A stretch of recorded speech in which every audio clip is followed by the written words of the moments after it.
ஐயனார் துணை சீரியல்ல அடுத்த வாரத்துக்கான எபிசோட்ல நம்ம சேரன் இருந்துட்டு எல்லாருக்கிட்டேயும் ஒரே ஒரு பதிலை தான் சொல்கிறாங்க. எனக்கு அந்த பொண்ணை பிடிச்சிருக்கு, ரெண்டாவது கல்யாணம் பண்ணிக்கிறதுக்கு எனக்கு எந்த தயக்கமும் கிடையாது. அண்ணன், நாங்கள் சொல்கிறது உனக்கு புரியுதா? நீ ரெண்டாவது கல்யாணம் பண்ணுறதுல எங்களுக்கு எந்த வருத்தமும் கிடையாது.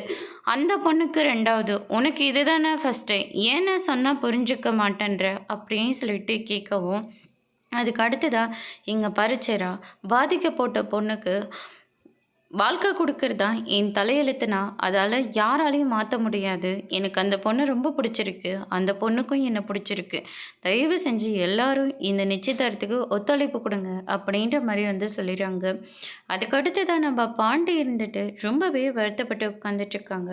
வானத்தை வராங்க, என்னாச்சு அப்படின்னு சொல்லிட்டு கேட்கவும், அண்ணன் அதுவாக போய் ஒரு பொண்ணை பார்த்துருக்கு, நல்ல விஷயம் தானே, இதுக்கே மூஞ்சை இப்படி வச்சுருக்க, உங்கள் அண்ணன் கல்யாணம் முடிஞ்சால் அடுத்தது நம்ம கல்யாணம் தானே அப்படின்ற மாதிரி சொன்ன உடனே, லூஸை மாதிரி பேசாது, எங்கள் அண்ணன் பார்த்துருக்கிறது அந்த பொண்ணுக்கு இது ரெண்டாவது கல்யாணம். ஏன் அண்ணன் அப்படியா? அது மட்டும் இல்லை, அந்த பொண்ணுக்கு 35 வயசு, ஏன் அண்ணனுக்கு 29 வயசு தான் அப்படின்ற மாதிரி சொல்லிடுறாங்க. அப்படியே எங்கள் அண்ணன் இந்த கல்யாணத்துக்கு ஒத்துக்கிட்டாரு, அதுதான் எங்களுக்கு ஒன்றுமே புரியல.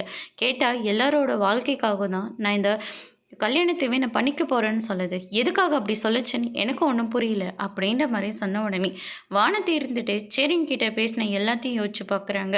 அதோட இன்னைக்கான பிரம்ம முடிச்சிருக்காங்க. இனி ஐயனார் துணையில் வானத்தை உண்மையாக சொன்னால் அடுத்து என்னெல்லாம் நடக்க போகுதுன்றதை வெயிட் பண்ணி பார்க்கலாம். தேங்க்யூ.